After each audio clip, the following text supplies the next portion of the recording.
الرجیم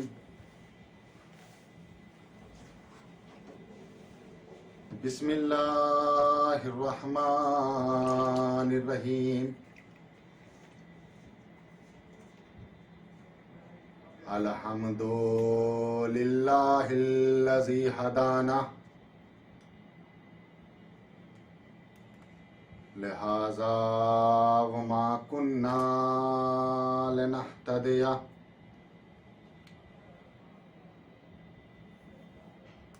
لولا ان هدانا اللہ لقد جاءت رسل ربنا بالحق الصلاة والسلام على اشرف الانبیاء والمرسلین مولانا ومقتدانا وحادینا ابی القاسم محمد اللہم صلی علی محمد وآلہ الطیبین الطاہرین المعصومین المظلومین اما بعد فقد قال اللہ تعالی وتبارک فی کتابہ المجید وہو اصدق الصادقین وقولہ الحق ثم الحق بسم اللہ الرحمن الرحیم وَجَعَلْنَاهُمْ أَئِمَّةً يَهْدُونَ بِأَمْرِنَا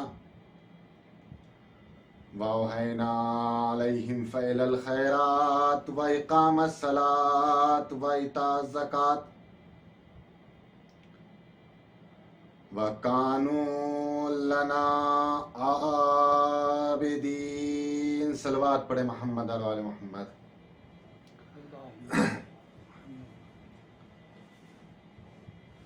ناظرین کرام، میں نے آپ حضرات کی مقدس بارگاہ میں جس آیت کو اپنا سرنامہ سخن قرار دیا وہ آیت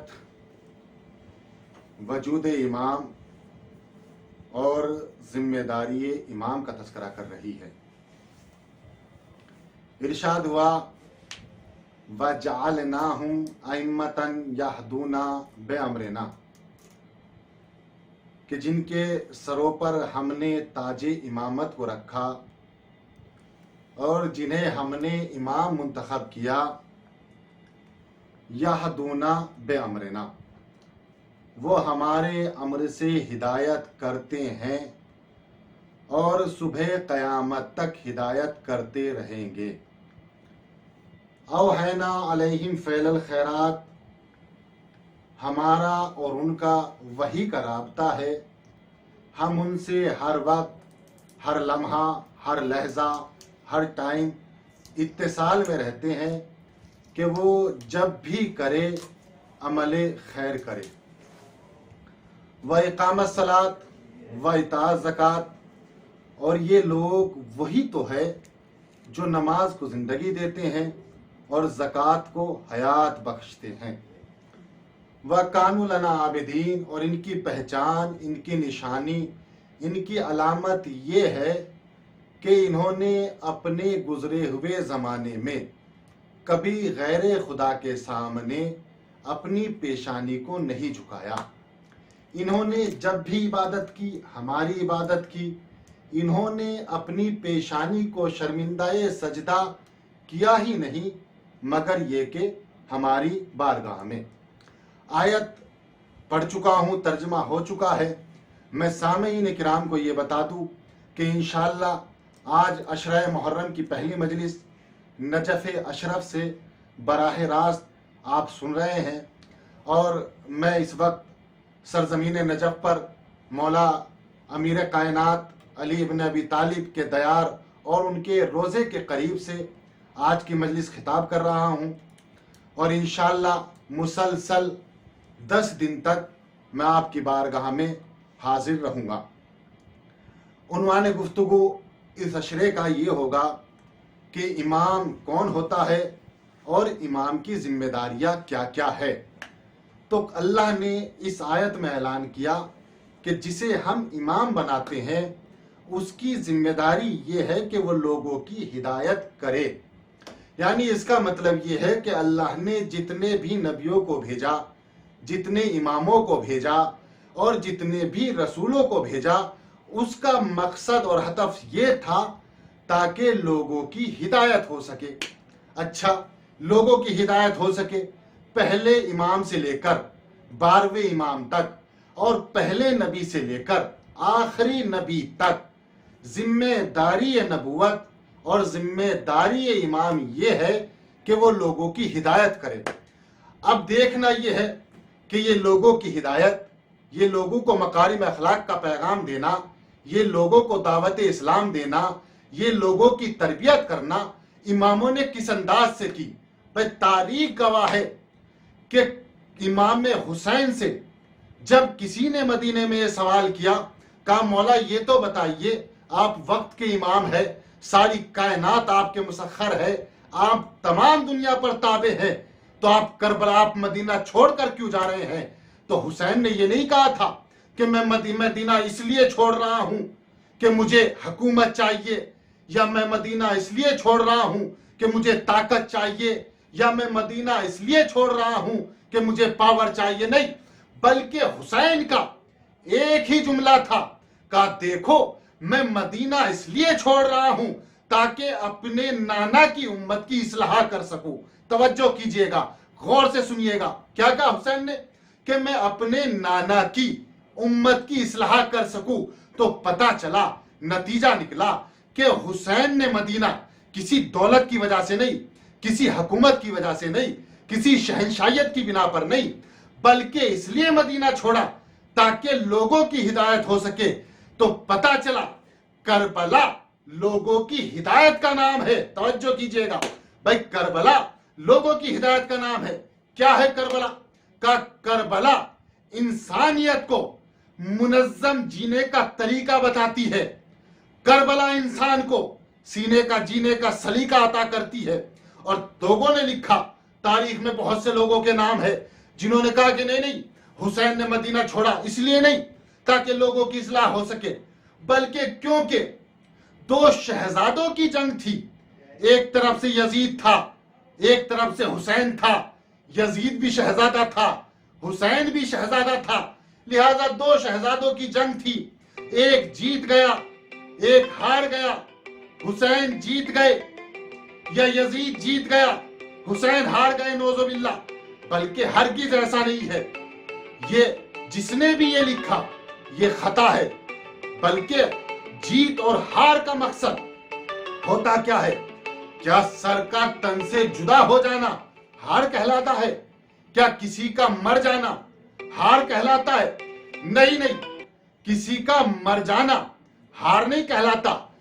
جنگ کا انجام اور جیت اور ہار کا فیصلہ مقصد کے تحت ہوا کرتا ہے۔ توجہ کیجئے گا، مقصد کے تحت ہوتا ہے۔ اگر مقصد بچ گیا تو جو صاحب مقصد تھا وہ جیت گیا، اور اگر مقصد ختم ہو گیا تو جو صاحب مقصد تھا وہ ہار گیا۔ کا مطلب کیا ہے؟ کا مطلب یہ ہے کربلا کے میدان میں دو شہزادوں کی جنگ نہیں تھی، بلکہ جنگ اس چیز کی تھی، ایک حلال محمدی کو حرام کر رہا تھا، ایک نے کہا نہیں، میرے ہوتے ہوئے کسی میں اتنی ہمت نہیں ہے کہ وہ حلال محمدی کو حرام کر سکے۔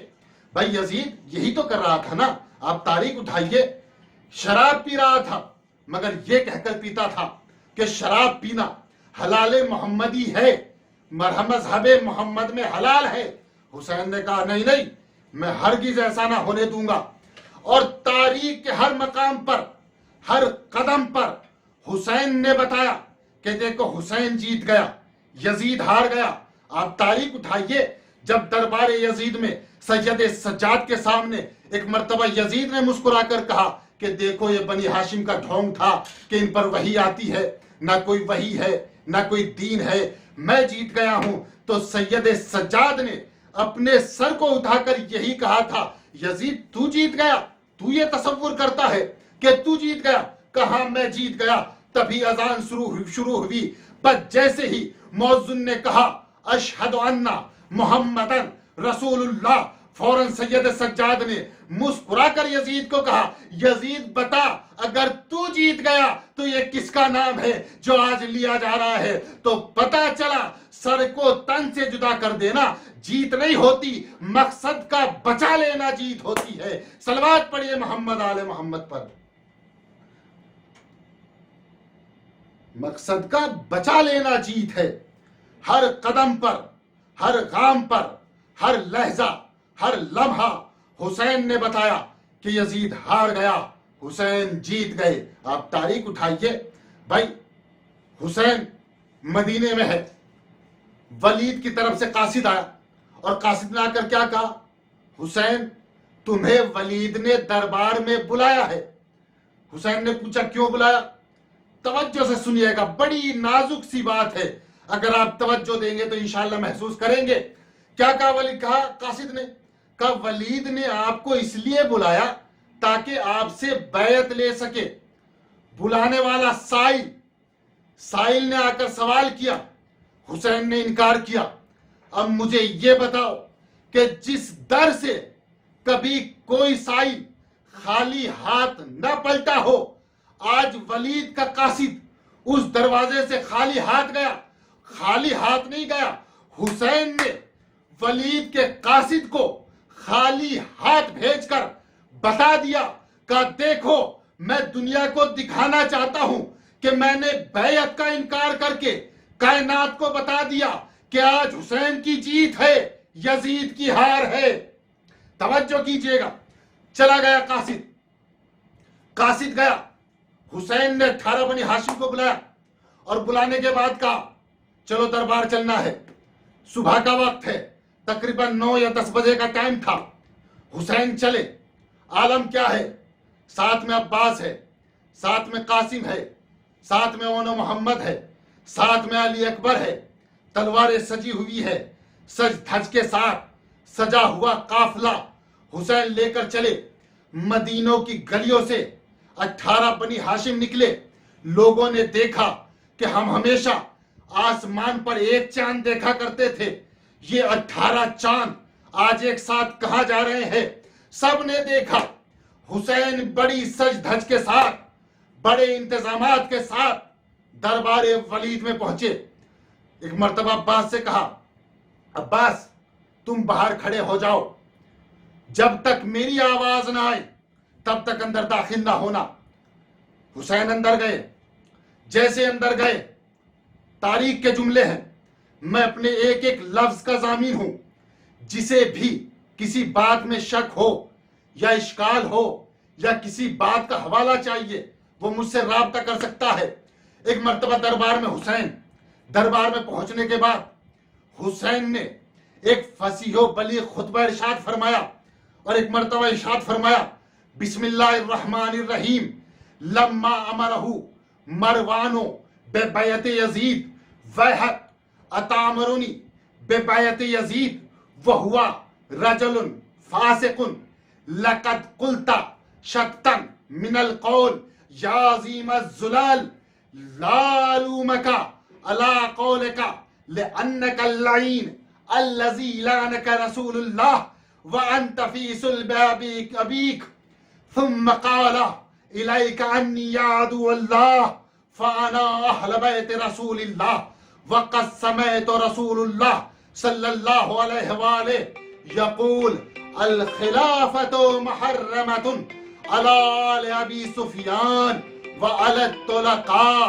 وابن الطلقاء فإذا رأيتم معاویۃ علی منبری فابقروا بطنہ فواللہ لقد راہ اہل المدینۃ علی منبر جدی فلم یفعلوا ما امروا به فابتلاهم اللہ بابنہ یزید ویلی علیک یا ابن الزرقاء فتامروا بضرب عنقی ونحن اہل بیت النبوہ ومعدن الرسالہ ولیزید رجل فاسق وفاجر وقاتل النفس مثلی لا یباع لمثلہ۔ مولا نے یہ خطبہ ارشاد فرمایا، سنیں گے خطبہ، کیا لفظ ہے مولا کے خدا کی قسم۔ آپ اندازہ لگائیے کہ جب دربار یزید دربار مخالفین کا ہو، سپاہی مخالف ہو، تلواریں ہاتھوں میں ہو، لشکر سجا کھڑا ہو، ویسے ماحول میں کسی کا کلام کرنا اتنا آسان نہیں ہوتا ہے کہ کوئی کچھ بھی کہہ دے، لیکن بحر عظمت حسین، یہ فاتح خیبر علی ابن ابی طالب کا بیٹا ہے، شیر دل بیٹا ہے، اور ایسا بیٹا ہے کہ جس کی شجاعت کا تذکرہ علی نے کیا ہو۔ جب رسول نے ایک مرتبہ علی سے پوچھا، یا علی یہ بتائیے کہ آپ کے تمام بیٹوں میں سب سے افضل اور سب سے بہادر اور سب سے شجاع بیٹا کون سا ہے؟ توجہ کیجئے گا، کون ہے؟ تمام مجمع خاموش ہے، سب یہ سوچ رہے تھے کہ آج عباس کا نام لیا جائے گا، کسی نے سوچا آج حسن کا نام لیا جائے گا، نہیں، سب سوچ رہے تھے۔ علی کے دہنے مبارک سے ایک مرتبہ ایک لفظ نکلا، علی نے مسکرا کر کہا کہ میرے تمام بیٹوں میں سب سے بہادر میرا حسین ہے۔ اللہ اکبر، قیامت کا جملہ ہے عزیزو، میرے تمام بیٹوں میں سب سے افضل میرا حسین ہے۔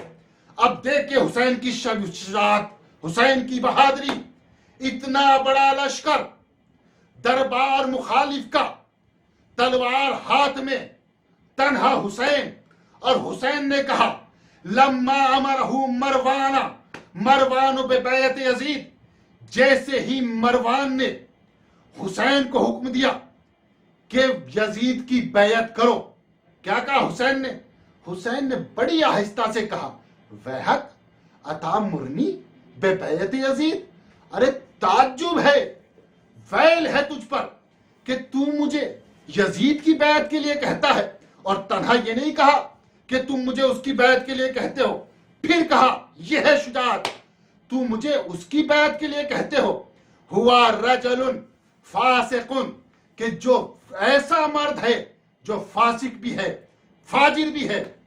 اور اس کے بعد پھر امام نے کہا لقد قلتا شططن، شططن عربی زبان میں اس جملے کو کہا جاتا ہے کہ جس کی کوئی اہمیت نہ ہو، جو بہت برا ہو۔ ایک مرتبہ کہا حسین نے کہ تم کتنی بری بات مجھ سے کر رہے ہو، کتنی بری بات کر رہے ہو کہ میں یزید کی بیعت کروں، من القول یا عظیم الزلل، اس سے بڑا گمراہی کا جملہ کوئی اور ہو ہی نہیں سکتا ہے۔ یہ ہے حسین کی شجاعت، اور یہ ہے حسین کی بہادری، یہ ہے حسین کی دلیری کہ دربار ولید میں کہہ رہے ہیں کہ میں فاسق کی بیعت کر لوں، پھر اس کے بعد کہتے ہیں لا الومک علی قولک لانک اللعین الذی لعنک رسول اللہ، ارے میں کیسے تعجب کروں تیرے اس جملے پر، کیونکہ تو لعین ہے، اور لعین سے اسی طرح کی توقع ہوتی ہے۔ اور لعین بھی کیسا لعین؟ کہ وہ لعین کہ جس پر رسول نے لعنت بھیجی ہو۔ بھائی توجہ کیجئے گا، کیا کہا حسین نے؟ ایسا لعین کہ جس پر رسول نے لعنت کی ہو۔ کا مطلب کیا ہے؟ کا مطلب یہ ہے تنہا رسول کی لعنت نہیں ہے، بلکہ رسول وہ ہے ما ینطق عن الہوی ان ہوا الا وحی یوحی، کہ رسول تو کچھ بولتا ہی نہیں مگر وہی بولتا ہے جو وحی الہی ہو۔ تو اس کا مطلب یہ ہے کہ اگر رسول کسی پر لعنت بھیجے تو وہ رسول نہیں بھیج رہا ہے بلکہ اللہ بھیج رہا ہے۔ حسین نے کہا کہ جس پر اللہ اور رسول کی لعنت ہو وہ اسی طرح کی بات کر سکتا ہے۔ تو پتہ چلا جو یزید کے ہم کنار ہے، جو یزید کے چاہنے والے ہیں، جو یزید کے طرفدار ہے، حسین نے بتا دیا کہ چاہے آج کا دور ہو یا کل کا دور ہو، جو بھی یزید کی پیروی کرے گا وہ لعنت اللہ ہے، وہ لعن رسول اللہ ہے، وہ لعنتی ہے۔ پھر اس کے بعد حسین نے کہا تجھ پر میں کیا تعجب کروں، تجھ سے مجھے ایسی ہی امید تھی، کیوں؟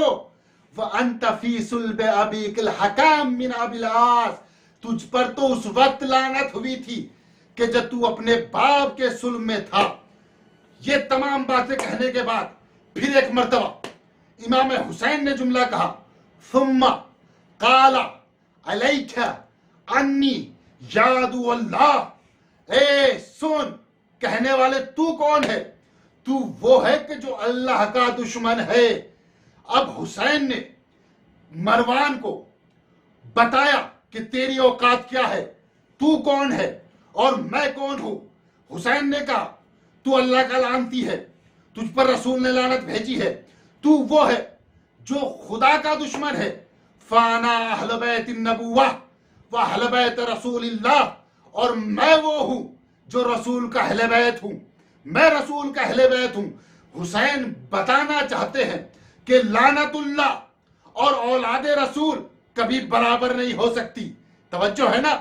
پھر اس کے بعد پھر اب جملہ، بہت بڑا جملہ، خدا کی قسم۔ حسین نے کہا وَقَدْ سَمِعْتُ رسول اللہ صلی اللہ علیہ وآلہ، میں نے اپنے بابا اپنے نانا سے سنا ہے۔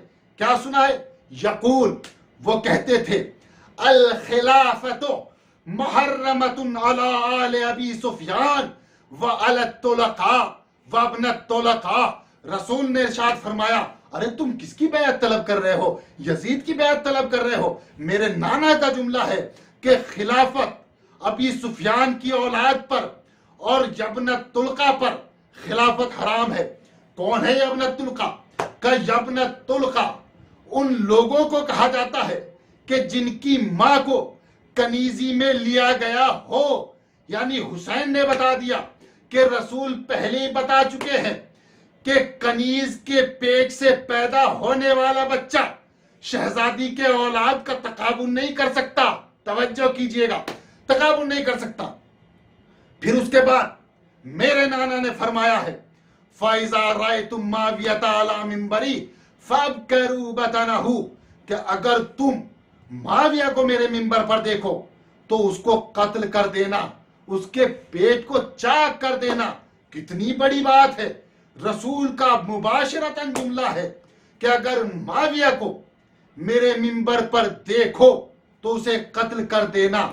پھر حسین کہتے ہیں فواللہ، خدا کی قسم، لقد راہ اہل المدینہ، لقد راہ اہل المدینہ، خدا کی قسم اہل مدینہ نے دیکھا۔ کیا دیکھا؟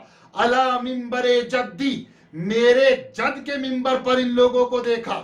فلم یفعلوا ما امر بہ، لیکن انہوں نے وہ کام نہیں کیا کہ جس کا رسول نے حکم دیا تھا۔ بھائی رسول نے کہا کہ اگر میرے منبر پر ان لوگوں کو دیکھو انہیں قتل کر دینا۔ لوگوں نے رسول کی بات کو نہ سنا، ان کو منبر پر دیکھا، قتل نہ کیا۔ تو حسین نے کہا سنو، جب ایسا کیا تو اس کی سزا بھی ملی۔ سزا کیا ہے؟ فَابْتَلَاهُمُ اللَّهُ بِابْنِهِ یزید، کہا دیکھو جب انہوں نے قتل نہ کیا تو اللہ نے عذاب کی صورت میں یزید کو ان کے سر پر مسلط کر دیا۔ صلوات پڑھیے محمد آل محمد پر۔ اللہم صلی علی محمد و آل محمد۔ تو یزید کو ان کے سر پر مسلط کر دیا۔ تو پتا چلا یزید کسی شخص کا نام نہیں، یزید عذاب خدا کا نام ہے۔ خدا کے عذاب کو یزید کہا جاتا ہے۔ حسین نے بتا دیا جو خدا کا عذاب ہو وہ کبھی رحمتوں کا مقابلہ نہیں کر سکتا۔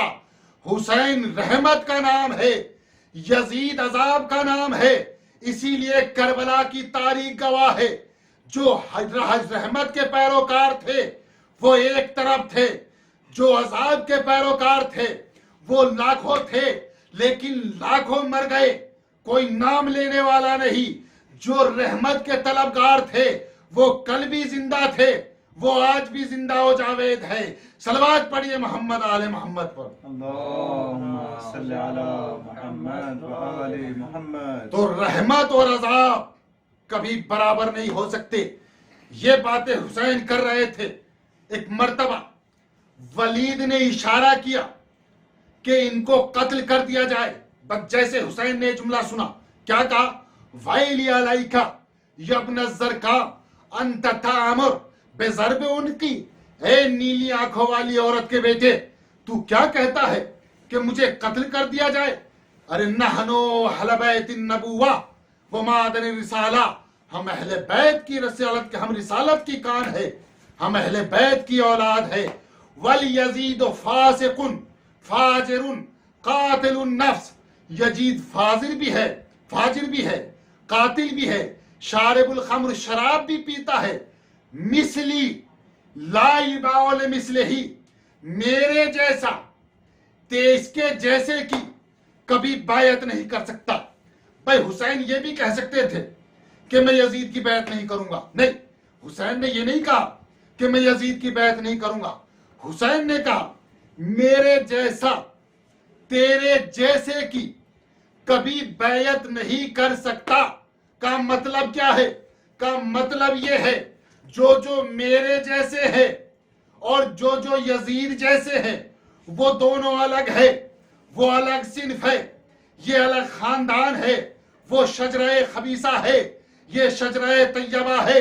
شجرہ طیبہ کبھی شجرہ خبیثہ کی بیعت نہیں کر سکتا، نہ میں نے بیعت کی ہے، نہ میرے بابا نے بیعت کی ہے، نہ میرے دادا نے بیعت کی ہے۔ کا حسین کہنا کیا چاہتے ہو؟ کا سمجھ لو آج بیعت کا انکار تنہا میرا انکار نہیں ہے بلکہ تمام انبیاء کا انکار ہے۔ کا تمام انبیاء کا انکار کیسے؟ کیونکہ حسین وارث انبیاء ہے، اور جب حسین نے انکار کر دیا تو پھر تمام نبیوں کا انکار ہے۔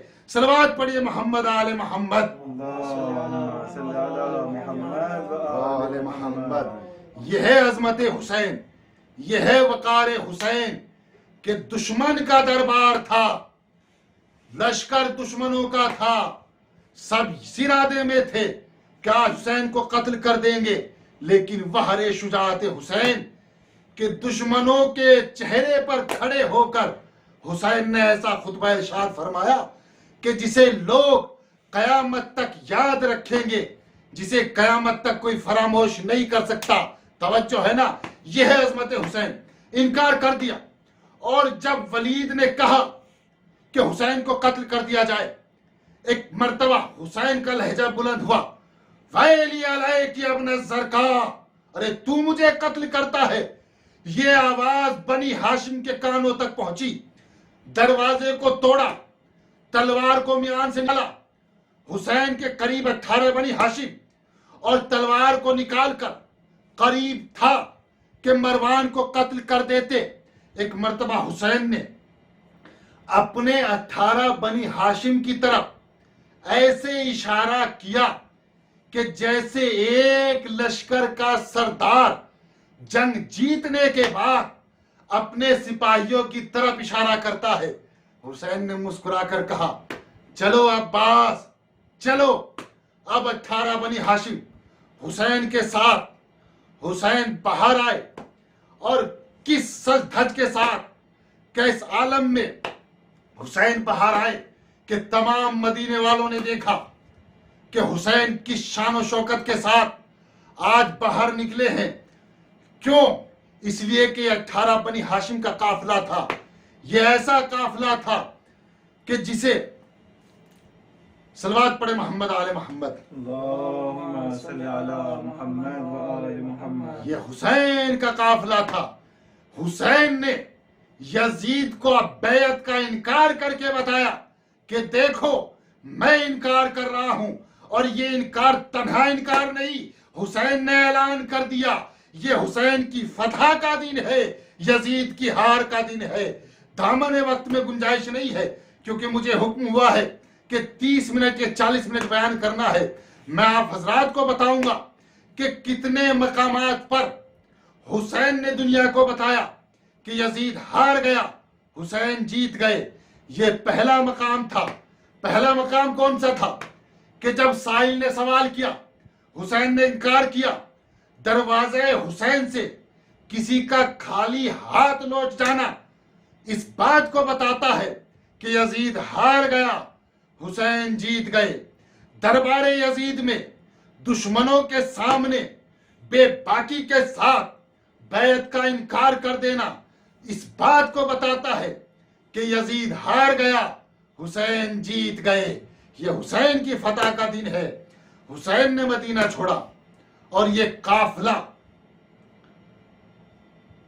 آج ہی کی تاریخ میں کربلا سے کچھ دور قادسیہ ایک مقام ہے، وہاں ٹھہر گیا۔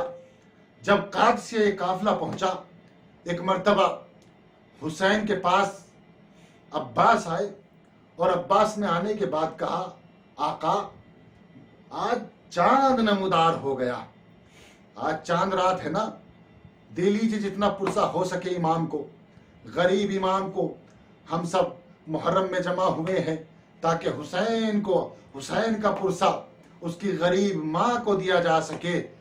خدا کی قسم قیامت کے دن ہے، چاند نمودار ہو چکا ہے۔ یہ کیسا چاند ہے سنیں گے عزیزو؟ یہ وہ چاند ہے کہ جسے جب رسول دیکھتے تھے تو پریشان ہو جایا کرتے تھے۔ ایک مرتبہ شہزادی نے ہاتھوں کو جوڑ کر پوچھا بابا جب کبھی محرم آتا ہے اور محرم کا چاند نمودار ہوتا ہے تو میں دیکھتی ہوں کہ آپ کے چہرے پر ایک غم طاری ہو جاتا ہے۔ تو رسول نے ایک مرتبہ بیٹی سے کہا تھا سیدہ جانتی ہوں یہ کون سا چاند ہے؟ کہا یہ محرم کا چاند ہے، یہ وہی مہینہ ہے کہ جس مہینے میں حسین کو قتل کر دیا جائے گا، حسین کے سر کو تن سے جدا کر دیا جائے گا۔ سنیں گے عزیزو قیامت ہو گئی خدا کی قسم کہ ایک مرتبہ مدینے میں جب لٹا ہوا قافلہ سید سجاد لے کر پہنچ گئے اور اس کے بعد جب محرم آیا اور محرم کا چاند نمودار ہوا، ایک مرتبہ ایک شخص سید سجاد کے قریب آیا اور آنے کے بعد کہا مولا میری گزارش ہے کہ آج چاند نکل چکا ہے، میں ہر چاند رات کو اپنے گھر میں مجلس برپا کرتا ہوں، میں چاہتا ہوں کہ آپ میرے گھر تشریف لائے۔ تو سید سجاد نے ایک جملہ کہا اے بھائی کیا تمہیں نہیں معلوم جب سے ہمارے ساتھ شہادت گزری ہے، میرے بابا کو شہید کر دیا گیا، ہم کہیں جاتے نہیں ہیں۔ ایک مرتبہ اس شخص نے کہا مولا میں مجلس کے لیے کہہ رہا ہوں، آپ مجلس میں تشریف لائیے۔ تاریخ نے لکھا کہ جیسے ہی سید سجاد نے مجلس کا نام سنا، ایک مرتبہ سید سجاد نے رو کر کہا چلو چلتے ہیں، ارے دیکھتے ہیں کہ جس پر ہم کو نہ رونے دیا گیا اس پر ہمارے چاہنے والے، ہمارے عزادار ارے کیسے ماتم کرتے ہیں۔ اب سید سجاد چلے، ایک مرتبہ مجلس سجائی گئی، منبر لگایا گیا۔ ایک مرتبہ اس شخص نے ہاتھوں کو جوڑ کر سید سجاد سے کہا مولا ہم سننا چاہتے ہیں کہ آپ بتائیں کربلا میں کیا کیا ہوا، چاند رات کا دن تھا۔ سید سجاد نے کہا سن نہ سکو گے؟ کہا مولا بتائیے تو صحیح۔ سید سجاد نے بیان کرنا شروع کیا، ارے جب ہم محر کربلا چلے گئے 7 محرم کو پانی بند ہو گیا۔ ایک مرتبہ سید سجاد بیان کرنا شروع کر دیے، بیان کرتے گئے، کبھی اکبر شہید ہوئے، کبھی عباس شہید ہوئے، کبھی اونو محمد شہید ہوئے۔ ایک مرتبہ کوہرام برپا ہوا، تمام لوگوں نے رونا شروع کیا۔ اب جو رونا شروع ہوا ایک ہنگامہ برپا ہو گیا، ہر طرف سے یا حسین کی آوازیں بلند تھی۔ ایک مرتبہ جب لوگوں نے تھوڑا سا ہوش لیا اور اپنی آنکھوں کو کھولا تو دیکھا ارے سید سجاد نظر نہیں آتے ہیں۔ اب لوگوں میں شور ہوا ارے امام کہاں گئے، امام کہاں گئے؟ چاروں طرف دیکھا گیا لیکن کہیں امام نظر نہ آئے۔ ایک مرتبہ جب لوگوں نے غور کیا تو کیا دیکھا، ارے غریب امام اپنے رونے والوں کے ارے نالین کو سیدھا کر رہے تھے۔ مجمع امام کے قریب آیا، مولا ارے یہ کیا کر رہے ہو، یہ ہماری جوتیاں ہے۔ کارے تم میرے بابا کے عزادار ہو، جب میں کوئی عزادار میرے بابا کا ماتم کرتا ہے۔ جزاکم ربکم خیر الجزا، خدا آپ کو کسی غم میں نہ رلائے سوائے غم امام مظلوم۔ چاند رات ہے، بڑی قیامت کی رات ہے، قیامت ہو گئی عزیزو۔ یہ قافلہ قادسیہ پہنچا، ایک مرتبہ حسین نے آسمان کی طرف دیکھا اور دیکھ کر کہا عباس چاند نظر آ گیا۔ جیسے ہی چاند نظر آیا حسین گھوڑے سے زمین پر آئے، نالین اتاری، امامہ اتارا، پیدل چلنا شروع کیا۔ اب جب پیدل چلے تو گھوڑوں کی رفتار کم ہوئی۔ ایک مرتبہ جب گھوڑوں کی رفتار کم ہوئی تو اونٹوں کے چلنے کی رفتار بھی کم ہوئی۔ جب رفتار کم ہوئی ایک مرتبہ زینب علیہ نے عباس کو بلایا اور بلانے کے بعد کہا بھیا عباس ارے ہوا کیا ہے، کیا قیامت آ گئی کہ قافلہ اتنا آہستہ جا رہا ہے؟ ایک مرتبہ عباس نے گردن کو جھکایا اور جھکانے کے بعد کہا بہن زینب ارے محرم کا چاند نظر آ گیا ہے، آج چاند رات ہے۔ کہا پھر ہوا کیا ہے؟ کہا حسین زمین پر اتر آئے، امامہ اتار دیا ہے، نالین اتار دی ہے۔ بس جیسے ہی زینب نے اتنا سنا کہا عباس جاؤ حسین سے جا کر کہو کہ بہن نے یاد کیا ہے۔ ایک مرتبہ عباس حسین کے قریب آئے، ہاتھوں کو جوڑا اور جوڑنے کے بعد کہا آقا ارے بہن نے آپ کو یاد کیا ہے۔ حسین بہن کے قریب آئے، کہا زینب کہو کیا کہنا چاہتی ہو؟ کہا بھیا یہ تو بتاؤ ارے پیدل چلنے کا سبب کیا ہے، کیوں پیدل جا رہے ہو؟ کہا زینب آج چاند نظر آ گیا ہے۔ زینب نے رو کر کہا بھیا کیا یہ وہی چاند ہے جسے دیکھ کر ماں زہرا رویا کرتی تھی، جسے دیکھ کر بابا رویا کرتے تھے، جسے دیکھ کر نانا رویا کرتے تھے، جسے دیکھ کر بھیا حسن رویا کرتے تھے؟ ایک مرتبہ حسین نے کہا بہن زینب ہاں یہ وہی چاند ہے۔ ایک مرتبہ پھر زینب نے کہا بھیا گھوڑے پر سوار ہو جائیے نہیں تو زینب بھی اتر آئے گی، بس اتنا سننا تھا۔ حسین نے کہا بہن زینب ارے آپ کو اترنے کی ضرورت نہیں، میں کہوں گا مولا ارے کیوں روک لیا؟ شاید حسین جواب دے ارے یہ زینب ہے، نہ جانے کتنا سفر پیدل چلنا پڑے گا، بس اتنا سننا تھا۔ زینب نے رونا شروع کیا۔ ایک مرتبہ حسین نے ہاتھوں کو جوڑا اور جوڑ کر کہا بہن زینب ارے رو نہیں، گریا کیوں کر رہی ہو؟ لیکن زینب خاموش نہ ہوئی۔ سنیں گے عزیزو کون ہے زینب؟ ارے علامہ باقر قرشی نے لکھا ہے کہ ایک مرتبہ جب زینب پیدا ہوئی تو عالم یہ تھا کہ پیدا ہوتے ہی زینب کی آنکھیں بند تھی، گریا کر رہی تھی۔ تمام چاہنے والے قریب آئے، زینب کو اپنی آغوش میں لیتے رہے، کہتے رہے بیٹا چپ ہو جا چپ ہو جا، لیکن زینب خاموش نہ ہوئی۔ تاریخ نے لکھا رسول نے اپنی آغوش میں لیا اور لینے کے بعد کہا اسکتی یا زینب، خاموش ہو جا یا زینب، لیکن زینب خاموش نہ ہوئی۔ پھر علی نے کہا اسکتی یا بنتی، اے میری بیٹی خاموش ہو جا۔ حسن نے لیا، خاموش نہ ہوئی۔ ایک مرتبہ حسین نے اپنے ہاتھوں میں زینب کو لیا اور لینے کے بعد کہا اسکتی یا اختی انا حسین ابن علی، زینب خاموش ہو جا میں حسین ہوں۔ بس اتنا سننا تھا۔ زینب کی آواز رک گئی۔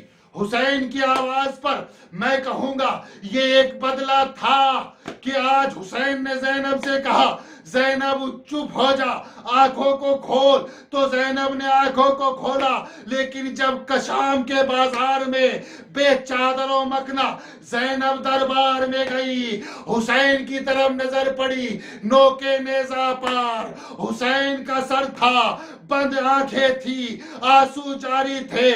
زینب نے کہا بھیا حسین آنکھیں کھولو۔ لعنت اللہ القوم الظالمین۔ الہی تجھے واسطہ محمد آل محمد کا ہمارے اس مختصر سے عمل کو قبول فرما۔